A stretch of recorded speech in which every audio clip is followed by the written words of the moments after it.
Hey there, welcome to the James Show, News Talk 820 WBAP, now on FM at 93.3. I do not delight in being the first person to tell you this. There's another airplane accident. A Delta plane flipped upside down at the Toronto airport. Is that not a thing? Okay, I was about to say, it's on the TV here, and I looked up the story on foxnews.com. We don't know a whole lot of the details as of yet. But the pictures here are incredible. This plane is upside down. Like there's some dudes standing around on it looks like the frozen tundra. It's all ice. So I guess that's a runway. That's what all of Canada looks like for a few months a year. But the plane's intact. The wing of the part of the plane that's facing us is ripped off. I can't see the other side to see if that wing is ripped off. But it's all in one piece other than the wing and the tail fin, whatever, being ripped off. And they say all the crew and passengers are accounted for, although they didn't give you any specifics on if anyone died or if anyone was injured or how many were injured. We don't have that information yet. But this is crazy. How do you crash upside down on a runway, not burst into 1,000 pieces? This is weird. Like, I don't even know if you could do this on purpose. I've never seen a plane crash like this. I've never seen a plane, just a regular Delta liner. It says Delta. You can read it on there. A big old fat commercial airliner land upside down and stay in one piece. Well, like I said, that one wing is ripped off on this side, and it might be ripped off on the other side. What are you about to land, and so you just thought you'd do a barrel roll for funsies? Not to make light of this, but this is crazy considering all the other weird things that have been happening with the airlines. And, the crash with the helicopter and the airplane. And then we had there was the Alaska one. There was the San Diego one. There was they were playing bumper cars with planes in Seattle. And then who was the famous dude that had his airplane, but he wasn't on it? Who was that? We just talked about that last week. Someone's plane, but they weren't. Anyways, someone's probably just going to call in with me in a second or leave it on Facebook over here. Who was that? They were like coming back from the Grammys or something. Anyway, oh, it was Vince Neil, right? Because I told my... Yeah. I didn't quite tell my Vince Neil story, but I got to hang out with Vince Neil one night at a Christmas party for a radio station I was working at 20 years ago. And I thought it was going to be awesome. I thought it was going to be like Girls, Girls, Girls or Dr. Feelgood or whatever. But he had already gone through rehab and he was sober and he was drinking an O'Doul's. And it was like a delightful conversation, but we were all in bed by midnight and, nothing crazy happened. I'm not saying I was disappointed. It was just not what I expected. There wasn't like strippers and drugs everywhere. I was in a tuxedo, we were all dressed real nice, talking about the economy and politics and history. It was pretty fun. We didn't even talk about music that much, strangely enough. But yeah, so that's the latest update just coming right down the pike here. Another plane crash. If I get more details, I'll tell you about it. All right, my next guest is Scott Bairdale coming back on from Idea Grove. Sorry about the terrible breaking news for your intro, Scott, but that's what we're left with here. Well, that's crazy. Well, you know what it is? DEI, James. It's DEI. All these plane crashes. Maybe. It could just be a weird coincidence. But anyway, Scott, I wanted to bring you on to talk about Elon Musk. Now, first off, he did some cool things with DOGE where he found that we're paying Social Security benefits to a few people who were like 100 or 150 years old. And that's quite a glitch we got in the system there, Scott. Well, from what I can tell in reading up on it, it's not that people who are not alive are being paid, actually sent checks. It's that they're still in the system because, Social Security is still using computer systems. If you heard of COBOL, that goes back to like the late 50s, and so they're using some very antiquated systems. And so this is more about glitches in software rather than, Social Security, sending out thousands of checks to people in their hundreds who don't exist. That's not happening. There's no evidence of that. So, Scott, the fallout for Elon Musk is that so many of the people that have been his fans and been the first to go gobble up electric vehicles turn out to not like his politics so much in 2025, and they're turning around and selling their Teslas. How's that going? Well, it's certainly been an issue. It's similar in some ways to what's happened with Twitter since he bought it and changed the name and so forth. And look, when you're the richest man in the world, you can handle this kind of fallout. Even if like half of his customers left him, he'd still probably be the richest man in the world. So he's kind of reached they have a, what do they call it? Something you money that you can get if you got a certain amount of money. Yes, bleep you money. Ultimate. Yeah, he's the ultimate in having that. Yeah, dude. You think about all the crazy stuff he could be doing with that money. I'd be putting up billboards around people I hate. It just says, "Hey, Frank stinks. Frank's ugly," or "Frank's wife is ugly," or just something. I'd be doing stuff a lot dumber than cleaning up the government. That's for sure. Scott, when you look at his brand, is it ever going to recover? Is it ever going to not have this political stink on it? Well, kind of like Trump's brand, it's just fundamentally evolved, right? So Trump used to be someone that people thought of generally more positively. Maybe they made fun of him a little bit for flashing his wealth around and, his reality show and so forth. But he was generally well-liked, kind of across the board. But now he's more intensely liked by fewer people and intensely hated by a lot of other people. I think that's what's happening with Elon Musk. He's got ambitions, obviously, to have a profile well beyond what he had as just the person who started Tesla or just the person who started SpaceX. He's wanting to be on that world stage as having the kind of influence he has, almost an unofficial vice president. And he's standing next to Donald Trump in the Oval Office talking about the Social Security and other things. This platform has fundamentally changed what people think of him, for better or worse. Well, what do you think about not worrying about too much about people hating your brand? Because if you're going to do anything worthwhile, some people are going to hate you. Well, yeah. I mean, I think people and brands can make those choices. I think that sometimes if there have been times when CEOs have made decisions that have really hurt their brands financially, but they thought they were doing the right thing, morally or in terms of their politics or point of view. But, generally what's best if you've got shareholders in your company, whether it's public or private, is you got to do right by them. And that means you've got to keep those customers happy and not alienate them. That's not really fair. It might serve your ego well, but it's not serving the people who supported that business. All right, Scott Bairdell, how can they find your work outside of WBAP? My agency is ideagrove.com. Thank you very much, Scott Bairdell. Appreciate it. New info on the Delta plane that flipped upside down at the Toronto airport. More info on the super duper cold weather that's coming up this week. DOGE updates. Is there any gold in Fort Knox? We got a whole lot on the James Show coming up. Stick with us. 800-288-9227. 800-288-9227. Coming up next, if you got a $1,400 rebate text from the IRS, it's probably a scam. Details next. I'm James Parker. It's News Talk 820 WBAP, now on FM at 93.3. And then we have the activities of DOGE over the weekend. Some things that they're discovering, like with Social Security, you knew that was just a rat's nest of failure and corruption. And, it's almost impossible to expect it to be efficient. Number one, it's a government program that's still probably running on ancient technologies. They got like a Commodore 64 or something.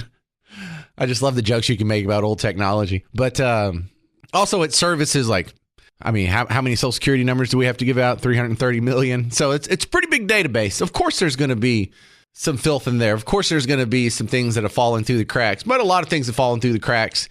And some of it's pretty ridiculous. And if we're having to go back and explain how, well, in the old ancient computer language of COBOL, the default birthday was 1875. The default calendar started at 1875.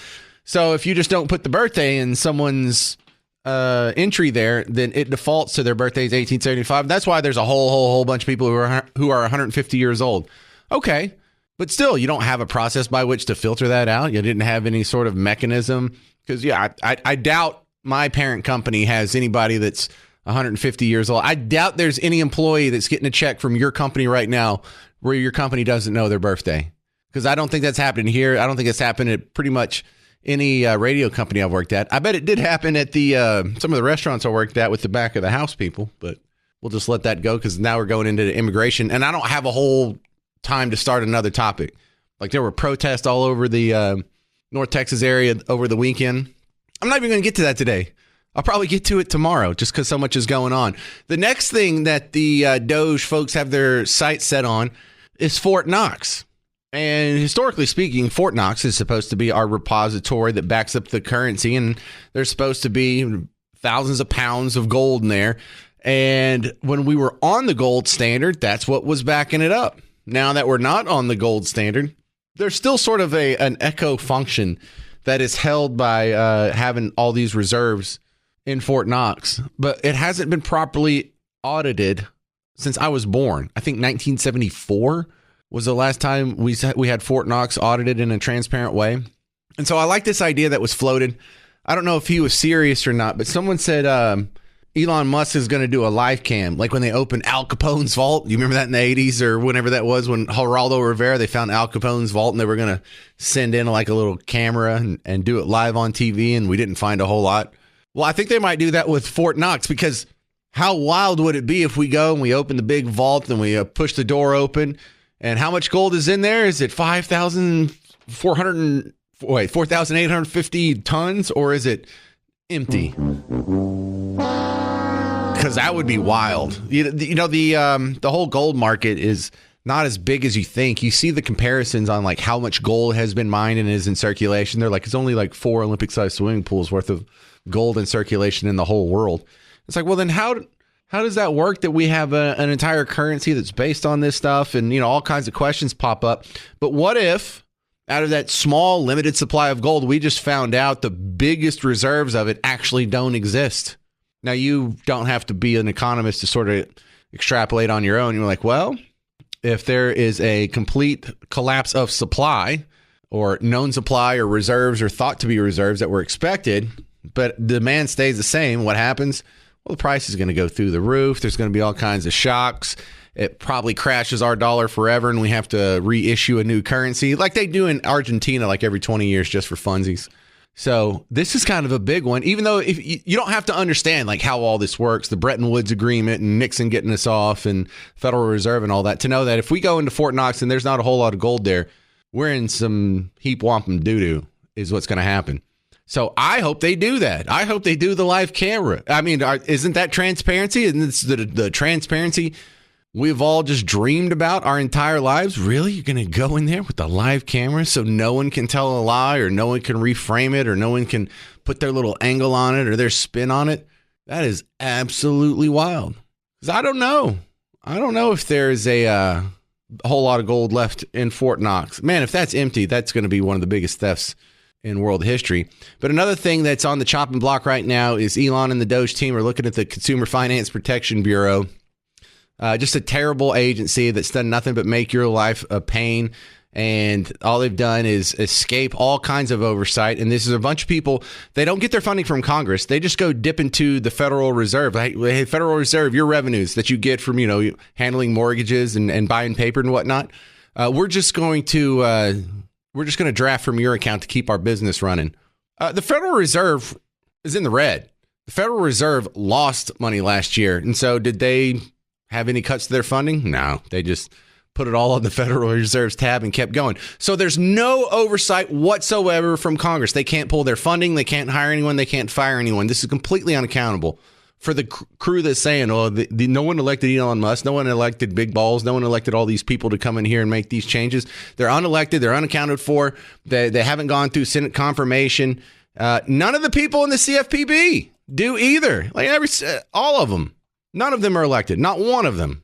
So we have them coming up with some horrible rules. One is supposed to go in effect like next month, which pretty much ends payday lending in America. It would end 85% of payday loans would be illegal under the full implementation of this rule, which is supposed to happen next month, March 30th, 2025. If this rule is so important, why did you set it years ago and put the day that it starts for as soon as this guy gets out of office? You always put it on the next dude, huh? But they have a bunch of other terrible ideas. I hope none of them come to pass. They've just been running around extorting financial institutions. I'm kind of out of time. Well, maybe I'll tell you some more CFPB stories later in the show. Coming up next, Brandon Walton's senior editor at Texas Scorecard, another local school in a sex scandal. And there's about 3 more that just popped up around the state over the weekend, too. All right, we got a lot of faculty in trouble. You'll get updated on it next on The James Show. News Talk 820 WBAP, now on FM at 93.3. Bob Lavelle, Home Marketing Services. If you're looking to get in a house, if you're looking to upgrade, if you're looking to downsize, this is the man you call. Welcome to the James Show. What's going on today, Bob? Well, I'll tell you what, same thing as usual that we do on Wednesday, we're actually doing on Monday because we see our clients, as you know, Wednesday, Thursday, but we're doing a little catch up. So I'm actually with a client sitting across from me right now that they're waving at you, James. Hey, client. Hey. See, they really are there. But, I think their story is really interesting. They called last week, and we got it set today to visit a little bit, and they already have a home. But sometimes you buy a home, and the neighborhood, even though you bought it 7 years ago, and the neighborhood kind of goes downhill a little bit, maybe sometimes when builders instead of selling their homes, they rent them and the value goes down. So that's kind of happening in their situation. And so what we're going to do for them is we're going to make sure we sell their house that they have now and get the best price for it. And then, again, find them a neighborhood where they don't do that. And, you meet the nicest people that way. All right, we'll call Bob Lavelle. You can get the magic just like the other James Show listeners getting right now. 972-392-9595, 972-392-9595. Go to blessyourheart.com or 972-392-9595. Bob, tell her I said thanks for listening to the show. By the way, James said thanks. He said, yeah. You are most welcome. All right, thanks, Bob. All right, take care. Hey there. Welcome to the James Show, News Talk 820 WBAP, now on FM at 93.3. Disappointed because I had a new friend over here on X, and he's not writing back now. Testicular Maximus. You were giving me some good inside info on the plane situation. If you come back, I got some more questions, sir. But if you want to reach out, anything it takes. If you find me on X, James Parker Show, you can send me a message there. If you find me on Facebook, either the WBAP or my personal show page for James Parker, you can send me a message there. The email, james@wbap.com. When you say, like, how do I get in touch with you? I don't know. How do you want to get in touch with me? It's pretty easy. I got a question here. Troy responded to my the live video stream I have going on X. He says, here comes the cold indeed. Tell us about the total amount of waste as described by DOGE. Well, we don't have the total amount of waste, and I've seen the same reporting come up with different numbers. On one platform, it'll say DOGE said that 10 agencies cut 586 wasteful contracts. One of them said that's $455 million in savings. Another one said it's $2.1 billion in savings. So I don't know if we can possibly get the full number. And what is this for? Is this for the savings like for the rest of the fiscal year up through September? Is this for all of 2025? Is this how they usually do some of the budget scoring where, they score it as this is a cut that will cost something over 10 years? I don't know. I know they keep coming up with cuts and, generally speaking, cuts are good, but I don't know if we can quantify it yet. Here's a good rundown on some of the things that were cut. Jesse Waters did this on his show Thursday. And that's where nearly $1 billion of wasteful contracts were ripped up yesterday. Like this one. A contractor was paid $1.5 million to observe mailing and clerical operations at one mail center. This guy was observing mail being opened and being sent for $1.5 million. This is the kind of no-show job a mob boss gives their cousin. DOGE also terminated 29 DEI training programs at the Department of Education worth over $100 million. That comes to $3.5 million for each training program. Most of you've gone through DEI training programs. You're in with HR for an hour? Maybe it's just an online course. Cha-ching, $3.5 million. What? I should have been a DEI consultant. One DEI session trained teachers to force students to recognize their privilege and their history of oppression. Half the classroom can't read, but this is what they're doing. DOGE just shredded 18 contracts at the Department of Agriculture. One of them was for Central American Gender Assessment Consultant Services. We were paying a guy in El Salvador to assess gender. What does that have to do with agriculture? Here's another one. Forest and gender consultant services in Brazil. Or this. The Women in Forest Carbon Initiative Mentorship Program. You go, girl. Elon says DOGE also canceled a $17 million contract to provide tax policy advice to Liberia. $17 million to help Africans do their taxes. We even paid college tuition for Al-Qaeda. We gave a jihadi a full ride to Colorado State. All right, so that's the reporting. If you go ask Team Red what's being cut, go ask Team Blue what's being cut. It's killing people. Children are dying. This is CBS. President Trump's move. I'm sorry, this is CBS News over the weekend. President Trump's move to freeze foreign aid spending is already creating chaos in countries around the world. Janice Mankey-Freyer traveled to Cambodia to see the impact on work and America's reputation firsthand. The delicate and dangerous task of clearing unexploded bombs in Cambodia. Deminers using simple tools and every day finding something. So you just blow it up where it is? Just blow it up right where it is. We have to move back here so we can get out of the way. 2, 3. Many of the munitions here are American, dropped in rampant U.S. bombing during the Vietnam War. For decades, the U.S. helped to clean up the mess until President Trump froze all foreign aid for 90 days. The demining group Bill Morse oversees here relies on private donations. What happens to people here? They die. They don't have a job. It's going to affect everybody. Nobody knows quite what to do right now. The U.S. spends about $72 billion a year on foreign aid, much of it delivered through USAID, which was abruptly dismantled, upending every kind of program on the planet, from HIV/AIDS treatment to fighting hunger, though a U.S. judge ruled the White House can't cancel funding already in place. The real-time impact of the stop work order here, some charities facing collapse. Nervous and horrible and unbelievable and Total shock. Yeah, total shock. For demining efforts in Cambodia alone, teams are having to scale back, so fewer bombs are getting cleared. They're spending 2 minutes on this one thing that DOGE cut. Now, are they giving you the full complement and sort of allowing you to digest the scope of what DOGE is doing, or did they just go pick out the one thing that made DOGE look the least favorable, and they're just hyper-focusing on that?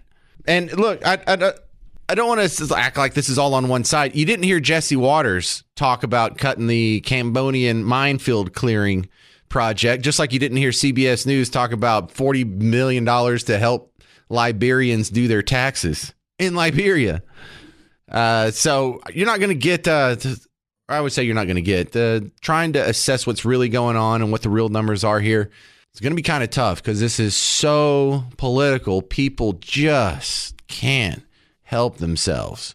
And then coming up, maybe Wednesday or so, we're going to talk with Brian Harrison again. He's a local state rep out of the Midlothian area. Is that, we're doing that tomorrow? I didn't know if it would get bumped for the cold weather because I don't know. So you say 4:35? Well, thank you, Garrett. Good job. He's got some bad news on the Texas version of DOGE. Some of the Republicans in the Texas House say they have their own version of DOGE, but when he digs into it, it's a total farce from the Rhino faction of the Republican Party down in Austin, and you are not going to like the reporting on that tomorrow. So more DOGE updates as they come down the pike on the James Show. It's one of my favorite reports I can possibly give you right now. Coming up next, Dead or Alive, we're going to do the 80s TV version. I'm James Parker. If you want to play Dead or Alive, you got to call in 800-288-9227, 800-288-9227 for 2 tickets to see Dierks Bentley May 30th. 800-288-9227. Dead or Alive next on The James Show. It's News Talk 820 WBAP, now on FM at 93.3.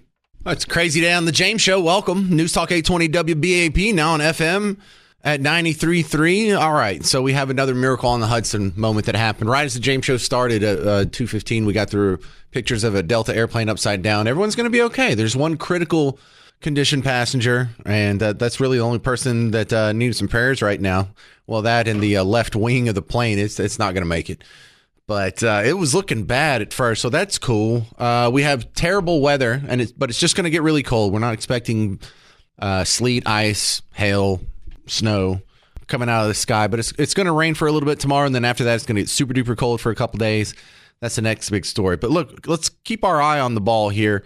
There's a lot still going on all across Texas, and something weird is going on with our teachers. Texas Scorecard right now, if you go to Texas Scorecard, out of their top, let me open this up again. Out of their top 1, 2, 3, 4, 5 stories, ones with the big thumbnail on them, 4 of them have to do with improper sex stuff at schools.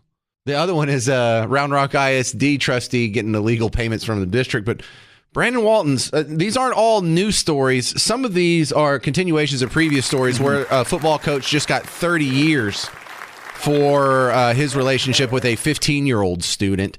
But then right next to it, y'all did something smart. Y'all have this story of 2 female teachers. They're not in the same district. Both of them had sex with students about the same age. Neither one of them are going to spend a day in jail. Are we okay with this? Well, I mean, if you talk to some parents in that district, they would say no, right? And that this isn't what we should expect. And unfortunately, as you know, we talk about it often, but these stories really come up all the time.